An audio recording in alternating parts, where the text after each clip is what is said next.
So we're continuing on with our discussion about Freud and psychoanalytic identity theories and how they contribute to our understanding of human sexuality, if not in present-day terms, at least from a perspective of historically.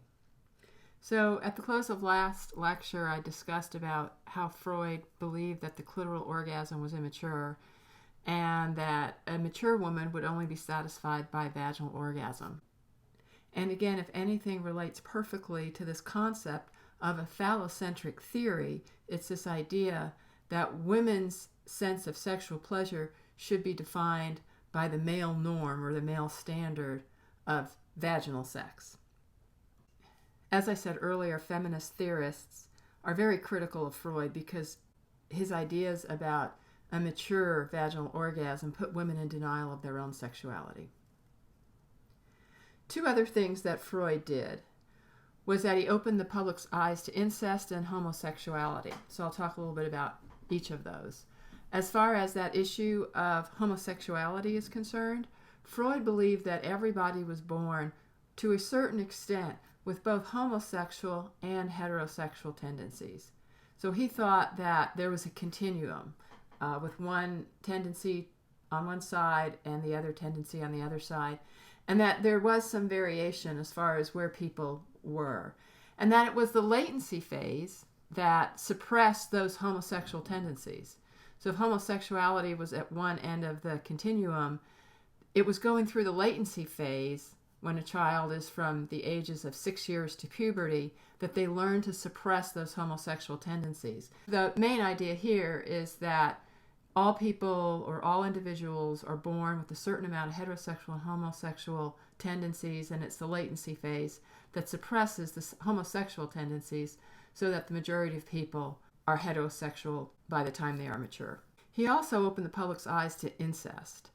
In his research, which of course his research was collected by talking to his clients during their psychoanalytic sessions, Freud became aware that incest was much more prevalent than had formerly been believed. Freud started to discuss his theories with his colleagues, but before he could publish any definitive papers on his beliefs and his ideas, his colleagues persuaded him that this could not be so. So Freud revised his theories, and some believe that it's possible that he became even more invested in the Electra complex and the Oedipus complex because his theories about incest had been criticized by his colleagues. There is a lot of speculation as to what would have happened if Freud had stood behind his theories, if he hadn't gone down the road of being politically correct, and if he hadn't been so concerned with his colleagues' criticisms of his work.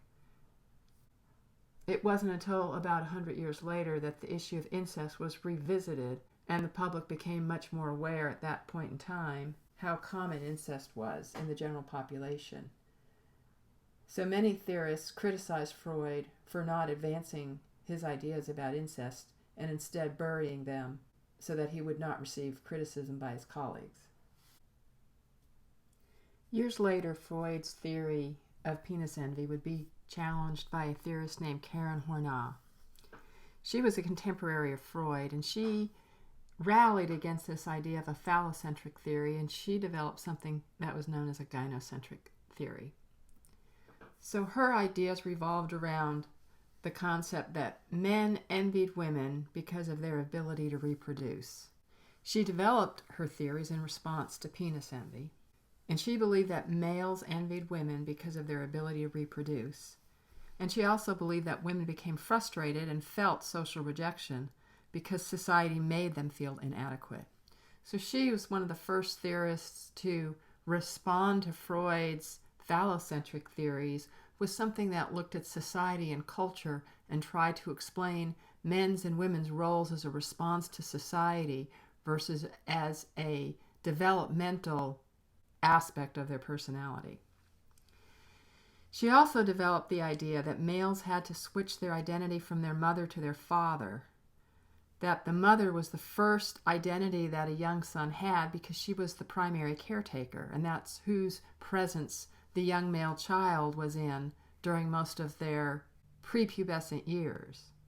in order to develop a male identity, boys had to actually switch their identity, or so Karen Hornell believed. They had to switch their identity from their mothers over to some sort of a male role model, likely their father or an older adolescent boy. Nancy Chodorow is a theorist that's known as a contemporary gynocentric theorist.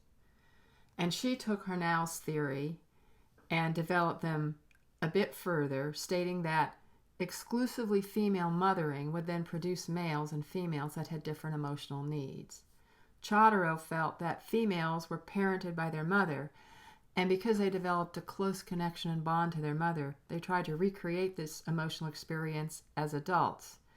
Therefore, the adult female would constantly be seeking a sense of connecting and communicating. In contrast to female development, Chodorow believed that males did not have the same experience, that they had to switch their identity from the identity of their primary caretaker, which was their mother, to another person who they were not as close with. Again, that would be possibly a father or an older adolescent role model. So Chodorow believed that young males initially developed that deep relationship with their mother, and to some extent their identity was tied to this sense of femaleness. And in order to develop a masculine identity or a full male identity, young males had to break away or disassociate from that relationship with their mother. So Chodorow felt that even though it appeared to be unnoticeable on the surface, this sense of having to switch the male identity from their mother was constantly undermining their sense of maleness. That close connection that a young boy had with his mother would continue to undermine their sense of masculinity throughout their adult life. So first, boys had to go through that switch of sense of identity from female to male. And if the young boy had a lack of absence of role models for what it meant to be a male, that could be problematic in their development. So the end result of Chodorow's theory development was that she believed that parenting was best for a child when there was equal amount of time invested by both the females and the males, by both the mother and the father. In other words, it wasn't meant to address unequal parenting by mothers and fathers, but rather to develop healthy male identities for these young boys before they went through their adolescent years. And this is all from Chodorow's seminal work, The Reproduction of Mothering, that was very popular in 1976. And so I want to draw attention to the quote at the bottom of the slide by Chodorow. Parenting as an unpaid occupation outside the world of public power entails lower status, less power, and less control of resources than paid work.